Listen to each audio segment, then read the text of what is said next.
Hello students. आज class +1 unit number 2 kinematics के lecture number 33 में हमारा टॉपिक है motion in 1 dimension, 2 dimension and 3 dimensions. तो सबसे पहले हम बात करेंगे कि व्हाट इज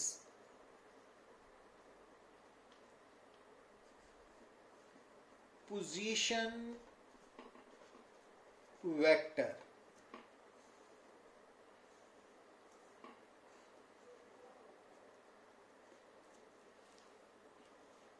तो जब हम बात करते हैं पोजीशन वेक्टर की, तो पोजीशन वेक्टर बेसिकली किसी भी पॉइंट ऑब्जेक्ट की या पॉइंट की या पार्टिकल की पोजीशन को डिनोट करने वाला वेक्टर है। तो पोजीशन वेक्टर जो है वो हमेशा उसकी टेल लाई करेगी at the origin of the coordinate system और हेड लाई करेगा position of given point object at given instant of time. तो जब हम बात करते हैं पोजीशन वेक्टर की, तो पोजीशन वेक्टर वो वेक्टर है जो किसी भी पार्टिकल की, किसी भी पॉइंट ऑब्जेक्ट की पोजीशन को रिप्रेजेंट करेगा विद रिस्पेक्ट टू ओरिजिन। तो सबसे पहले जब हम बात करते हैं इन 1 डायमेंशन, जब आप 1 डायमेंशन की बात करते हो तो आपको क्लियर होना चाहिए कि हम motion along a straight path की बात करते हैं। 1 dimension means motion along a straight path. तो अब अगर 1 डायमेंशनल मोशन में हम स्ट्रेट पाथ शो करते हैं तो उस स्ट्रेट पाथ को आप अगर एक्स एक्सिस मानते हो तो उस एक्स एक्सिस के ऊपर जो इनिशियल पॉइंट है उसको हम ओरिजिन मान लेते हैं ना। इनिशियल पॉइंट मींस जो 0 पॉइंट ऑफ द मेजरमेंट है ना, उसको हम ओरिजिन बोलते हैं। तो अब अगर मान लीजिए कि आपका जो पार्टिकल है वो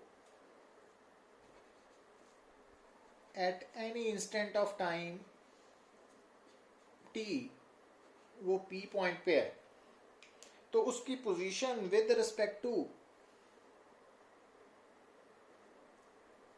ओरिजिन r वेक्टर रिप्रेजेंट करेगा। और इस r वेक्टर का मैग्नीट्यूड किसके इक्वल होगा? तो क्योंकि ये पार्टिकल आपका जो पॉइंट ऑब्जेक्ट है वो अलोंग एक्स एक्सिस हम पोजीशन वेक्टर फाइंड आउट करने जा रहे हैं, तो p point on x axis लाई कर रहा है, तो p पॉइंट का ओरिजिन से दूरी x है। तो इस केस में जो पोजीशन वेक्टर ऑफ p है वो x i कैप होगा। ठीक है। तो जब आप पोजीशन वेक्टर की बात करते हो तो ये सबसे इंपॉर्टेंट पार्ट है मैकेनिक्स में कि पोजीशन वेक्टर बेसिकली वो वेक्टर है जिसका हेड कहाँ पे लाई करेगा? At the position of point object at given instant of time, और उसकी टेल ओरिजिन पे लाई करेगी ना। तो क्योंकि किसी भी पार्टिकल की हम position with respect to origin find out करते हैं, पर अब यहाँ पे देखिए कि अगर 1 डायमेंशनल केस में हमने स्ट्रेट पाथ को एक्स एक्सिस एज्यूम किया तो जो 0 ऑफ मेजरमेंट है उसको हमने ओरिजिन मान लिया। तो अब अगर मान लीजिए कि at any instant of time particle p point पे है ना, तो उसका पोजीशन वेक्टर जो है उसकी टेल o पे लाई करेगी, हेड p पे लाई करेगा। और अगर p पॉइंट ओरिजिन से कितनी दूर है अलोंग एक्स एक्सिस x, तो उसका position vector x i cap होगा ना।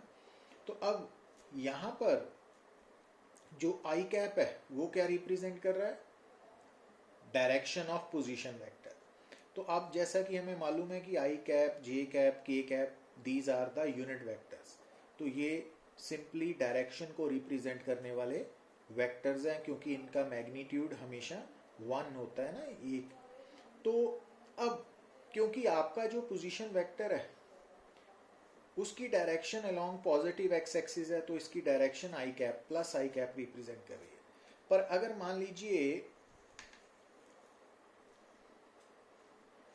कि अगर ये ओरिजिन होता और particle at any instant of time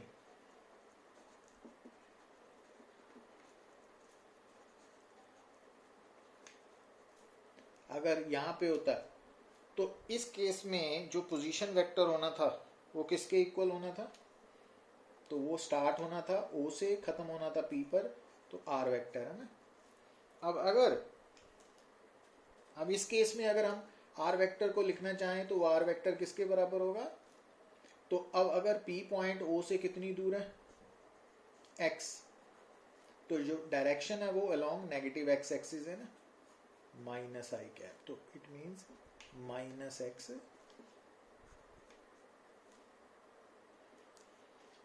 तो इन वन डायमेंशनल मोशन जब हम स्ट्रेट पाथ को से एक्स एक्सिस मानते हैं, तो उस केस में जो आपका पोजीशन वेक्टर है वो कैसे ऑब्टेन होगा? क्योंकि वन डायमेंशनल मोशन में किसी भी पार्टिकल की पोजीशन जो है that will be represented by single position coordinate that is x. तो आप उस एक्स को आई कैप या माइनस आई कैप के साथ मल्टीप्लाई करना है ना, वो डिपेंड करेगा। क्योंकि ऊपर वाली डायग्राम में आप क्या देख रहे हो कि जो आर वेक्टर है उसकी direction along positive x axis है, तो एक्स को हमने पॉजिटिव आई कैप से मल्टीप्लाई किया, और नीचे वाले में नेगेटिव एक्स एक्सिस की तरफ है आर वेक्टर, तो माइनस। तो इस तरह से आपने पोजीशन वेक्टर को सिलेक्ट करना है in case of one dimensional motion. पर अगर हम बात करें टू डायमेंशनल मोशन की, तो टू डायमेंशन में एक्चुअली जो पार्टिकल है it will lie in a plane, और अगर हम इस प्लेन को मान लें एक्स वाई प्लेन, तो अगर हम इस प्लेन को एक्स वाई प्लेन मान लें, तो suppose eight any instant of time particle कहां पे है? पी पॉइंट पे है। तो अब हमने क्या करना है? ओरिजिन से देखना है कि जो हमारा पार्टिकल है वो अलोंग एक्स एक्सिस कितनी दूर है ना। तो ये वाला जो ये दूरी को हम एक्स कोऑर्डिनेट के साथ रिप्रेजेंट करेंगे, और इस दूरी को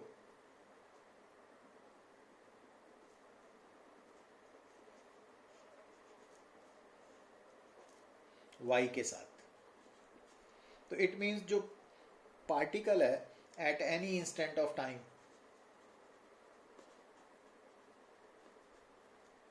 उसकी जो पोजीशन है p, उसके पोजीशन कोऑर्डिनेट्स क्या हैं? x एंड y, और इस केस में जो पोजीशन वेक्टर होगा वो ये। अब इस r वेक्टर को आप कैसे रिप्रेजेंट करोगे? तो आपने क्या करना है? तो x कोऑर्डिनेट को i कैप के साथ और y कोऑर्डिनेट को मल्टीप्लाई करना है। ठीक है ना, समझ आ रही है ना बात? तो ऐसे करना है। अच्छा, अब अगर मान लीजिए, तो ये बात समझ आ रही है ना आपको? तो अगर आपको पोजीशन कोऑर्डिनेट्स मालूम है तो आप क्या करोगे? x कोऑर्डिनेट को हाई कैप के साथ और y कोऑर्डिनेट को j कैप के साथ मल्टीप्लाई करके ऐड करोगे, तो वो पोजीशन वेक्टर बनेगा in two dimensional motion in X Y plane. ये याद रखना है ना। अब अगर आपने इस पोजीशन वेक्टर का मैग्नीट्यूड निकालना है, मींस मॉड, या फिर तो ये किसके बराबर होगा? अंडर रूट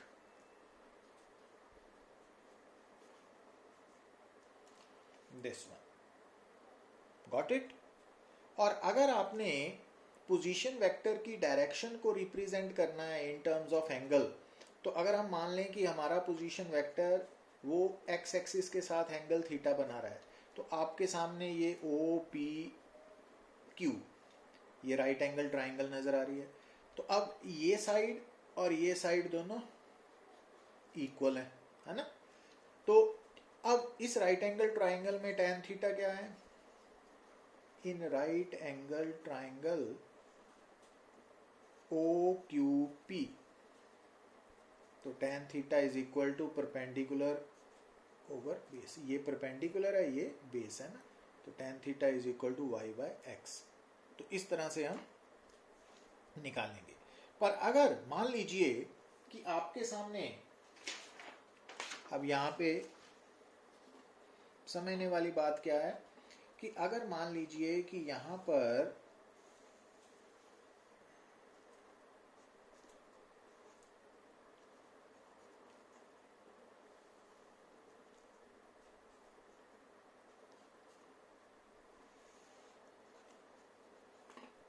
तो अगर पार्टिकल यहाँ पे होता है एट एनी टाइम p, तो इसके पोजीशन कोऑर्डिनेट्स क्या होने थे?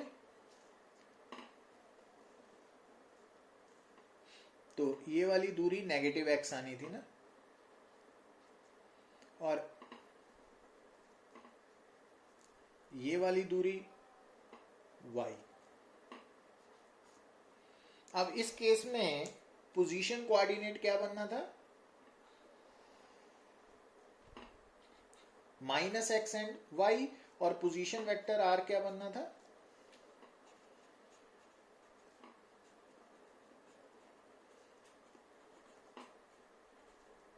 This one. अब इस केस में जो मैग्नीट्यूड ऑफ पोजीशन वेक्टर है वो क्या आना था?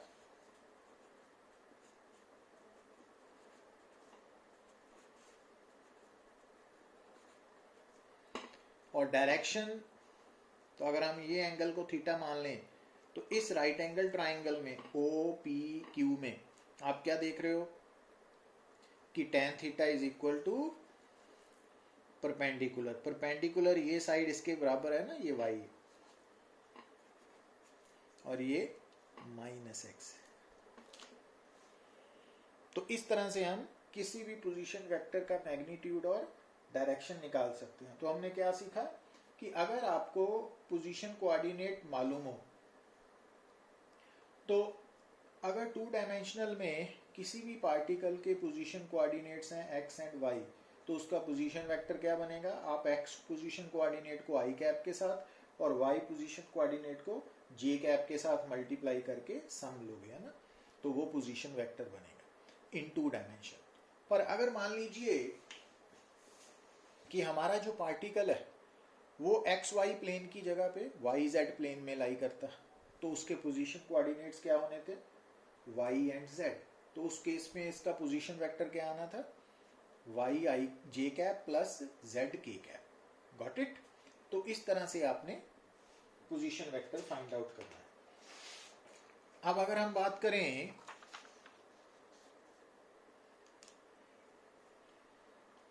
पोजीशन वेक्टर इन 3 डायमेंशन, 3 डायमेंशन की बात करें अगर हम, तो 3 डायमेंशन में आपको क्या समझ आना चाहिए कि आपके सामने स्पेस है ना। अब अगर ये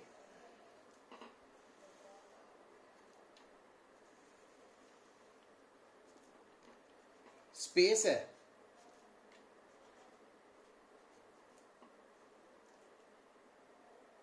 ठीक है, तो अगर स्पेस में ये पार्टिकल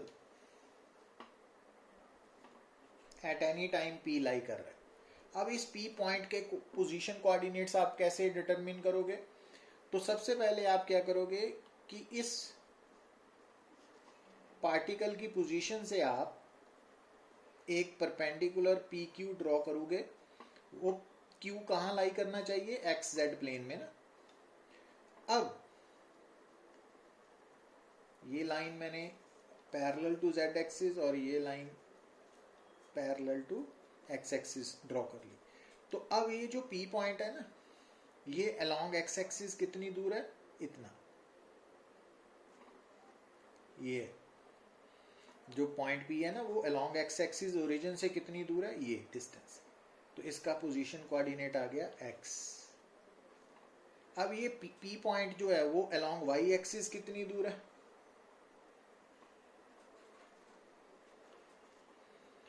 और ये P point along z axis कितनी दूर है, इस तरफ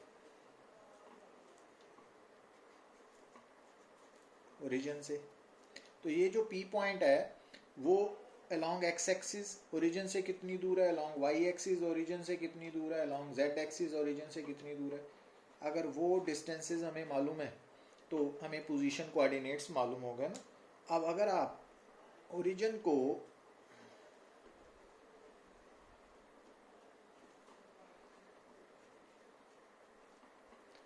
तो अब यहाँ पे पोजीशन कोऑर्डिनेट क्या बनेगा, तो x पोजीशन कोऑर्डिनेट को i कैप के साथ, y को j कैप के साथ और z को k कैप के साथ मल्टीप्लाई करके आपने ऐड कर लेना है ना। तो वो रिजल्टेंट पोजीशन वेक्टर आप eight any instant of time. और अगर आपने मैग्नीट्यूड निकालना है पोजीशन वेक्टर का, तो आप क्या करोगे, जो x कोऑर्डिनेट है, y कोऑर्डिनेट और z कोऑर्डिनेट्स के स्क्वायर करके ऐड करोगे ना, अंडर रूट। तो ये बात है। अब यहाँ पे एक बात और समझनी है, जैसा कि आपको याद होना चाहिए, जैसा हमने वेक्टर्स में डिस्कस किया था ना, कि जो कोई भी वेक्टर इन स्पेस है उसकी पोजीशन जो है that is given by 3 angles. वो 3 एंगल्स मिलके डिसाइड करते हैं। तो कोई भी जो वेक्टर है वो स्पेस में x एक्सिस के साथ, y एक्सिस के साथ और z एक्सिस के साथ कितना एंगल बना रहा है, तो उन एंगल्स को आपको याद होगा, हमने बोला था डायरेक्शन कोसाइंस। तो अब जैसा कि इस डायग्राम में आप देख रहे हो कि आपको नजर आ रहा है कि जो पोजीशन वेक्टर की लाइन है वो x एक्सिस के साथ मान लीजिए एंगल बना रही है अल्फा, और ये जो r वेक्टर है वो y एक्सिस के साथ एंगल बना रहा है बीटा, और जो r वेक्टर है वो z एक्सिस के साथ एंगल बना रहा है गामा। तो इन अल्फा बीटा गामा को हम क्या बोलते हैं, डायरेक्शन कोसाइंस। अब ये तीनों एंगल्स मिलके r वेक्टर की डायरेक्शन को फिक्स करेंगे ना। अब इनकी वैल्यू कैसे निकालते हैं, तो उसके लिए आपको याद रखना पड़ेगा कि आप डायरेक्शन कोसाइन अल्फा जो है ना, कॉज अल्फा की वैल्यू कैसे निकालोगे, कि जो r वेक्टर का x कोऑर्डिनेट है उसको आप मैग्नीट्यूड ऑफ r वेक्टर से डिवाइड करोगे। इसी तरह cos beta y by r, क्योंकि बीटा एंगल किसके साथ बन रहा है, y एक्सिस के साथ। और इसी तरह से cos gamma z by r। तो ये जो cos alpha, cos beta, cos gamma है, तो इनमें अल्फा बीटा गामा क्या है, जो गिवन वेक्टर r वेक्टर है ना, वो x एक्सिस के साथ, y एक्सिस के साथ और z एक्सिस के साथ जो एंगल्स बना रहा है ना, तो उनकी वैल्यूज को कैसे कैलकुलेट करना है। तो क्योंकि alpha r vector with x axis है तो x बाय r, और beta r vector with y axis है तो y बाय r, और gamma with z axis angle है तो z बाय r। तो इस तरह से आपने याद रखना है कि आप पोजीशन वेक्टर का मैग्नीट्यूड कैसे निकालना है, पोजीशन वेक्टर को in terms of position coordinates कैसे लिखना है। तो अब तक हमने क्या बात समझी है कि जब भी आपने किसी भी पार्टिकल का at any instant of time position vector निकालना है, तो आपने सबसे पहले उस पोजीशन कोऑर्डिनेट्स फाइंड आउट करने हैं उस पार्टिकल के। वो पोजीशन कोऑर्डिनेट्स बेसिकली क्या है कि वो जो पार्टिकल है उसकी अलोंग x एक्सिस ओरिजिन से कितनी दूरी है, अलोंग y एक्सिस और अलोंग z एक्सिस। तो वो पोजीशन कोऑर्डिनेट्स है ना। तो उन position coordinates x y z को निकालने के बाद आप x कोऑर्डिनेट को i कैप के साथ, y कोऑर्डिनेट को j कैप के साथ और z कोऑर्डिनेट को k कैप के साथ मल्टीप्लाई करके सम करोगे ना, तो वो पोजीशन वेक्टर बनेगा। और पोजीशन वेक्टर का मैग्नीट्यूड कैसे निकालना है, क्योंकि i कैप के साथ x component of position vector है, j कैप के साथ y component of position vector है, k कैप के साथ z component of position vector का ना, तो उनके magnitudes x square plus Y square plus Z square का अंडर रूट करना है, और cos alpha cos beta cos gamma की वैल्यूज कैसे निकालनी है वो आपके सामने है। समझ आ रही है ना बात? तो अब ये हमने सीखा कि कोई भी जो पोजीशन वेक्टर है वो कैसे निकाला जाएगा। अब यहां देखिए आप, तो अगर हमने निकालना है relative position vector of point object A with respect to point object B, तो अब तक हम जो, जैसा कि हम शुरू से डिस्कस करते आ रहे हैं कि हम पूरी मैकेनिक्स में जो ओरिजिन है, कोऑर्डिनेट सिस्टम जो है उसका जो ओरिजिन है वो basically reference point with respect to earth attached है ना, जो हमने अर्थ को रेफरेंस पॉइंट माना उसके साथ अटैच्ड पॉइंट को हम ओरिजिन मानते हैं ना। तो अब अगर हमने किसी भी पॉइंट ऑब्जेक्ट की position with respect to other point object निकालनी है, तो जैसे कि हमने पॉइंट ऑब्जेक्ट ए की position with respect to point object B से निकालनी है, तो उसके लिए अगर हम स्पेस की बात करें तो आप ध्यान से देखिए,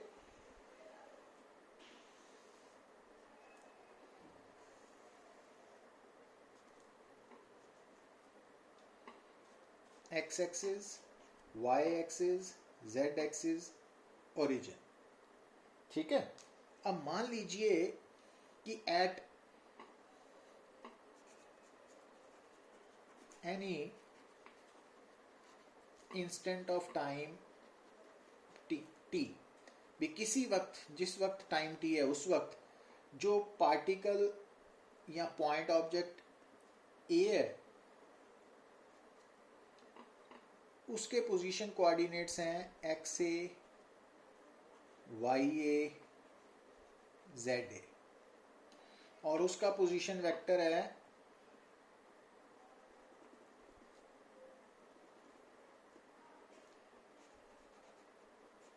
आर ए।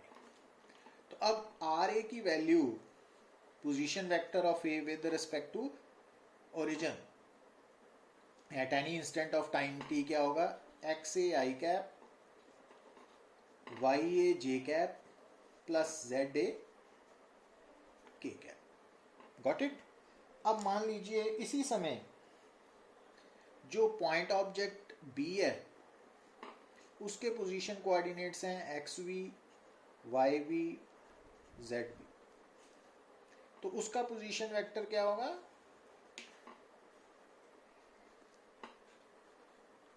Are B. और आर बी की वैल्यू आप कैसे लिखोगे, X B I cap plus Y B J cap plus Z B K cap, ठीक है। तो अब क्योंकि ये जो आर ए है ना वो किसका पोजीशन वेक्टर है, ए का, at any instant of time with respect to origin हो, और ओरिजिन बेसिकली हमने वो पॉइंट माना हुआ है जो अर्थ के साथ ही अटैच्ड है ना, तो इस कारण जो आर ए है उसको आप position vector of point object A with respect to earth भी बोल सकते हो ना, और इसी तरह से आर बी को आप position vector of point object B with respect to earth भी बोल सकते हो, क्योंकि नॉर्मल कैलकुलेशंस में हम जो अर्थ है उसको रेफरेंस पॉइंट मानते हैं और उस अर्थ के ऊपर एट एनी पॉइंट को हम ओरिजिन मान के कैलकुलेशंस करते हैं ना। तो अब अगर हमने relative position vector of A with respect to B निकालना है, A with respect to B निकालना है, तो उसका फार्मूला क्या था आपको याद है ना,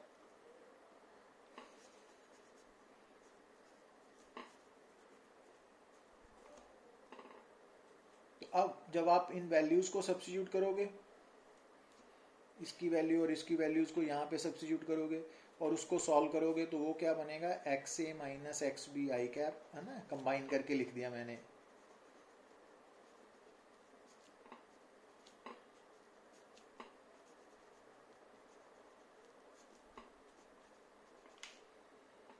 अब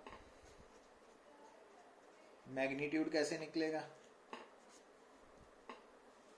अंडर रूट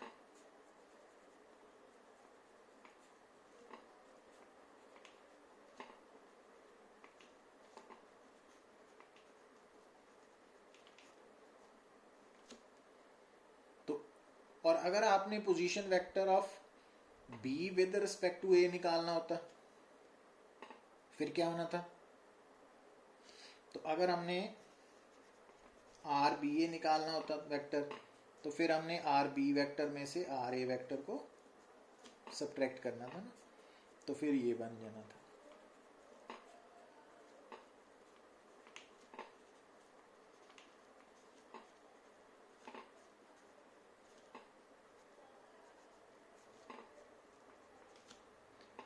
पर जब आप इनका मैग्नीट्यूड निकालोगे तो आप देखोगे उसका answer mod of R A B के इक्वली आएगा। मींस जब आप आर बी ए वेक्टर का मैग्नीट्यूड निकालोगे तो वो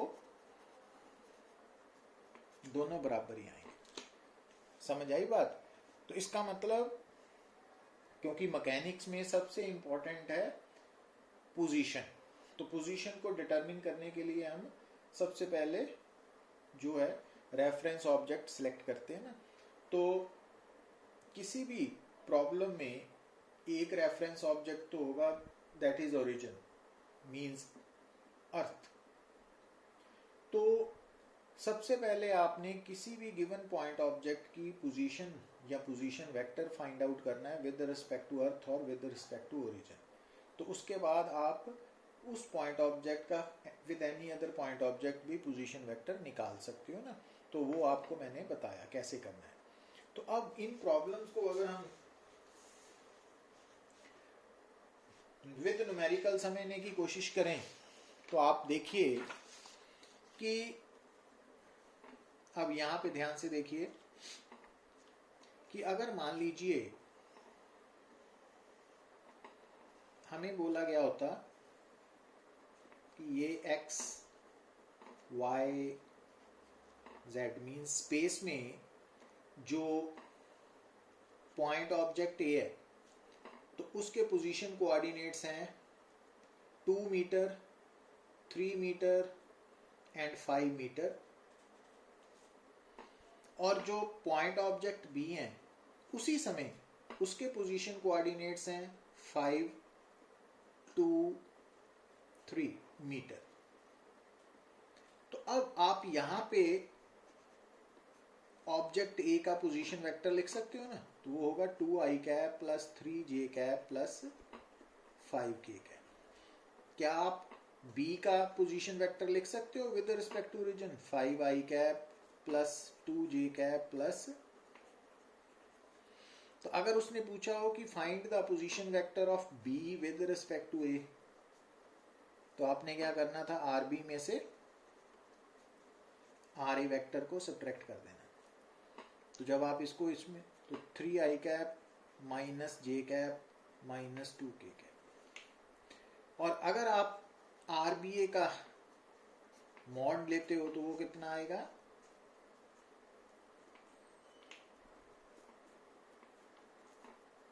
तो वो आ गया 9 प्लस 1 प्लस 4 रूट 14 मीटर। और अगर आपको बोला जाता है यहीं पे कि आप position vector of A with respect to B निकालिए, तो क्या लिखोगे आप? 2i cap plus 3j cap, sorry, तब आपने आर ए वेक्टर में से आर बी वेक्टर को सब्ट्रैक्ट करना था ना। तो अब ये गिवन है तो minus 3i cap plus j cap plus 2k cap, इसका उलट हो गया ना। और मैग्नीट्यूड अगर आप कैलकुलेट करते हो आर ए बी वेक्टर का मॉड, तो वो कितना आना है? Minus 3 square plus 1 square plus 2 square is equal to under root 14 metre. तो समझ आई बात कि किस तरह अगर आपको पोजीशन कोऑर्डिनेट्स गिवन हो तो आप उस ऑब्जेक्ट के उस वक्त की, उस समय की पोजीशन वेक्टर या पोजीशन निकाल सकते हो ना। तो वो आपको बता दी गई है कि आपको नॉर्मली किसी भी पॉइंट ऑब्जेक्ट के पोजीशन कोऑर्डिनेट्स जो दिए होंगे वो x, y और z होंगे ना। तो उससे आप पोजीशन वेक्टर को कैसे एक्सप्रेस करना है वो हमने डिस्कस किया। अब आगे की बात करते हैं कि नेक्स्ट टर्म आएगी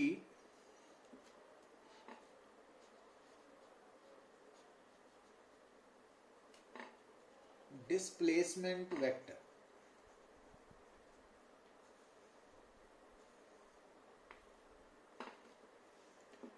तो जैसा कि मैंने आपको शुरू में बताया कि एक्चुअली पोजीशन और पोजीशन वेक्टर एक ही टर्म है, डिस्प्लेसमेंट एंड डिस्प्लेसमेंट वेक्टर भी एक ही टर्म है, ठीक है।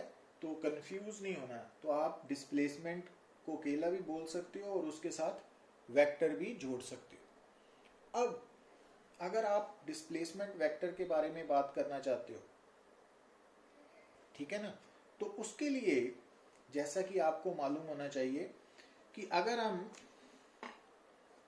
2 डायमेंशनल मोशन की बात करें तो ये है आपके सामने एक plane, x Y plane.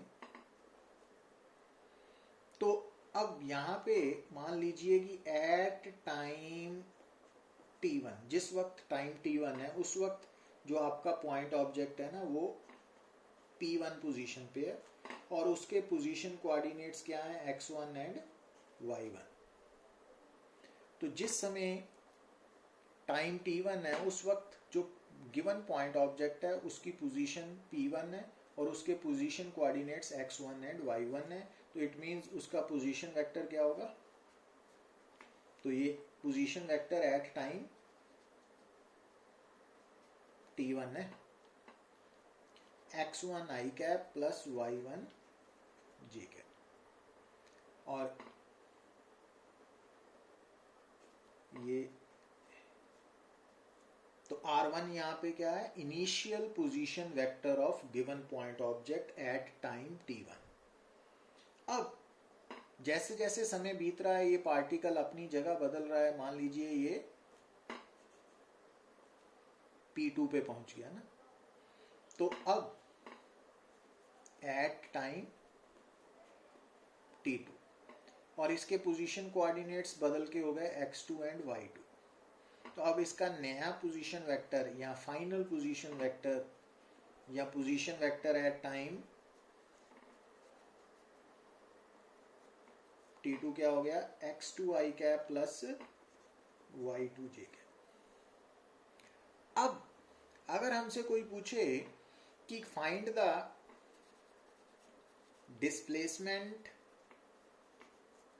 In time interval t1 to t2, अब यहाँ पे t1 आपके लिए क्या होगा, इनिशियल टाइम और t2 फाइनल टाइम। तो अब यहाँ पर डिस्प्लेसमेंट निकालनी है, तो डिस्प्लेसमेंट का फार्मूला आपको क्या बताया था, डिस्प्लेसमेंट होती है final position vector minus initial position vector, ठीक है। तो अब R2 में से R1 पोजीशन वेक्टर को सब्ट्रैक्ट करोगे तो ये क्या आ गया, x2 माइनस x1, है ना। सॉल्व करने के बाद पता लग गया कि कैसे है। पहले आप R2 वेक्टर की वैल्यू सब्स्टिट्यूट करोगे, फिर R1 की, और उसके बाद आप i कैप को कॉमन ले लोगे ना और y j कैप को भी कॉमन, तो वहां से ये बनेगा। तो ये जो पार्ट आ रहा है ना, तो ये जैसा कि हमने शुरू में वेक्टर के केस में डिस्कस किया था कि अगर आपके सामने कोई भी वेक्टर है, कोई भी वेक्टर है, अगर वो एक्सप्रेस किया हुआ है in terms of i cap j cap, तो इट मीन्स वो वेक्टर आपको रिप्रेजेंट किया हुआ है in terms of rectangular components.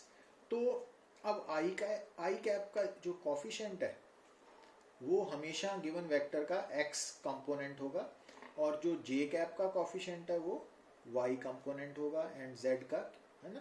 तो अब यहाँ पर क्योंकि हम 2 डायमेंशन की बात कर रहे हैं इन xy प्लेन, तो यहाँ पर ये जो मैंने अंडरलाइन किया है दिस वन, ये क्या है, तो ये डिस्प्लेसमेंट वेक्टर का x, तो इसको हम लिख सकते हैं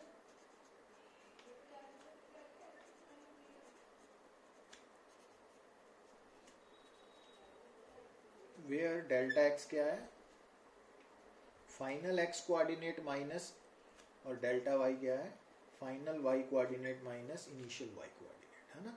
ये समझ होनी चाहिए डेल्टा x क्या रिप्रेजेंट कर रहा है, डेल्टा y क्या कर रहा है। तो ये हम बात कर रहे हैं डिस्प्लेसमेंट वेक्टर इन 2 डायमेंशन की। और अगर आपने डिस्प्लेसमेंट वेक्टर का मैग्नीट्यूड निकालना है इन 2 डायमेंशन, तो वो क्या बनेगा यहाँ पे,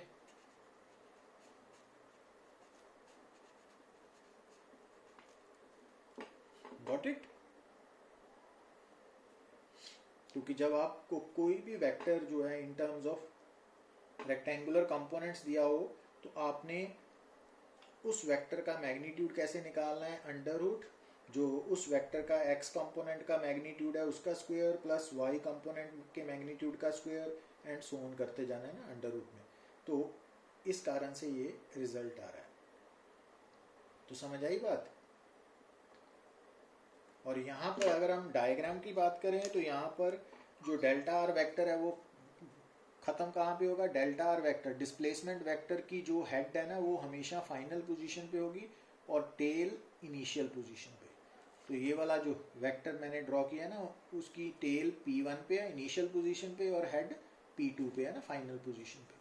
तो ये डिस्प्लेसमेंट वेक्टर है ना। समझ आई बात।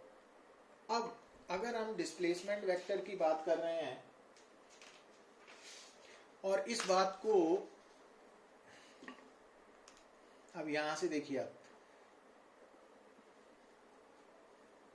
3 डायमेंशन में बात करें तो 3 डायमेंशन में क्या होगा आपको समझ होनी चाहिए कि 3 डायमेंशन में सिंपली ये फर्क पड़ेगा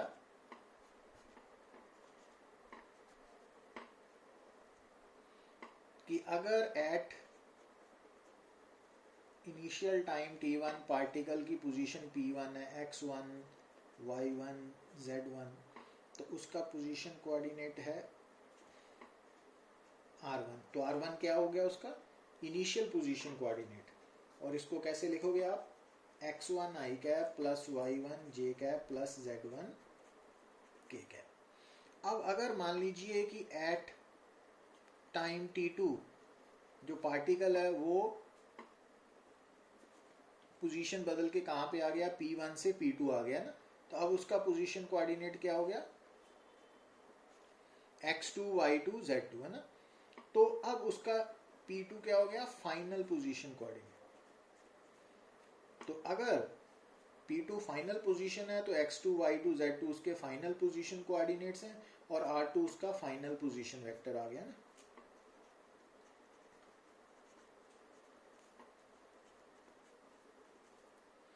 अब इसकी डिस्प्लेसमेंट वेक्टर क्या होना था final position vector minus initial position vector.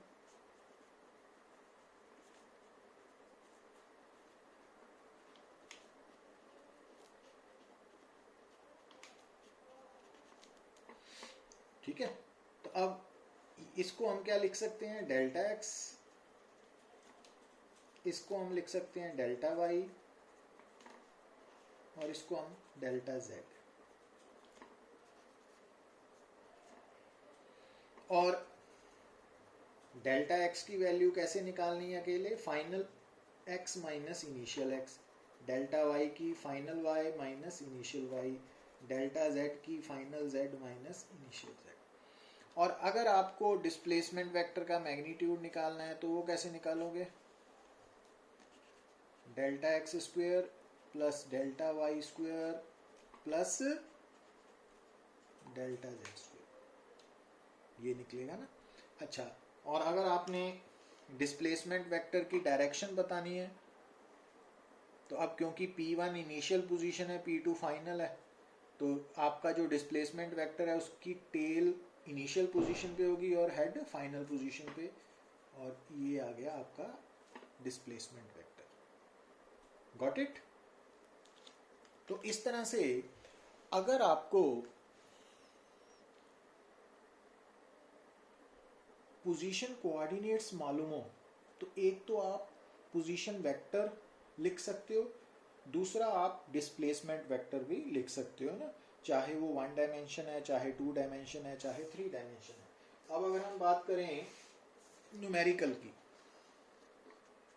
अब यहां ध्यान से देखिए आप कि अगर मान लीजिए कि हमारे सामने स्टेटमेंट में दिया हुआ है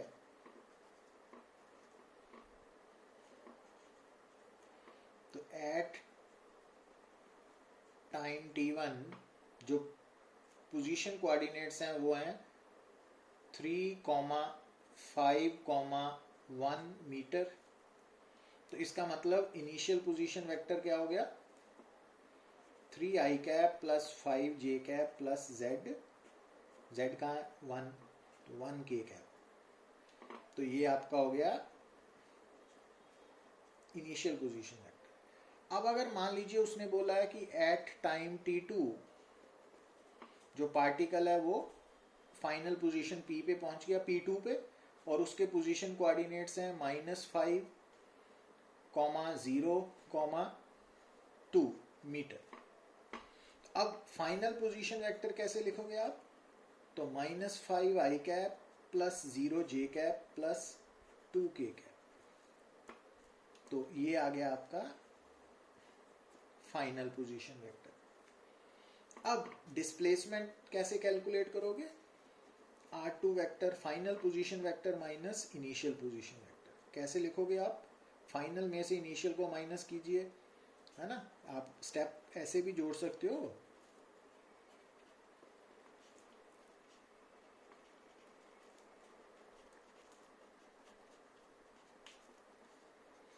तो अब -8i कैप -5j कैप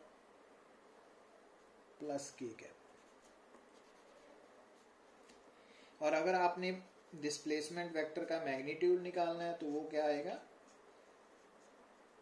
अब यहाँ पे ये मालूम है क्या है, ये डेल्टा x है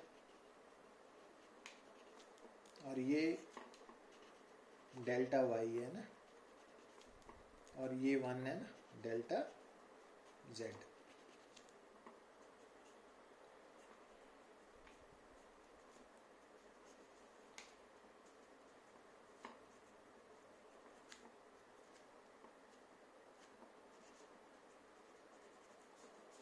तो इस तरह से हमने फाइंड आउट करनी है डिस्प्लेसमेंट वेक्टर की वैल्यू, ठीक है। अब यहां से आप डिस्प्लेसमेंट वेक्टर के डायरेक्शन कोसाइंस भी निकाल सकते हो। अब डायरेक्शन कोसाइन कैसे निकालोगे, क्योंकि आपका जो डिस्प्लेसमेंट वेक्टर ये है ना, ये आपका क्या है, डिस्प्लेसमेंट वेक्टर है। तो अब डायरेक्शन कोसाइन कॉस अल्फा कैसे लिखोगे, तो इस वेक्टर के एक्स कंपोनेंट को इसके मैग्नीट्यूड के साथ कॉस बीटा को और कॉस गामा को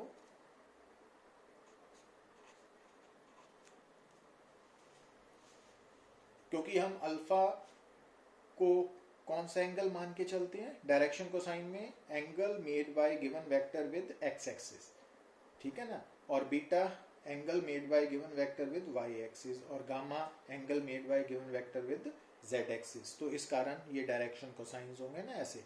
तो डिस्प्लेसमेंट वेक्टर, पोजीशन वेक्टर, इनको कैसे कैलकुलेट करना है, तो ये हमने आज के लेक्चर में सीखा। तो नेक्स्ट लेक्चर में हम वेलोसिटी एक्सेलरेशन के बारे में बात करेंगे। So thank you very much.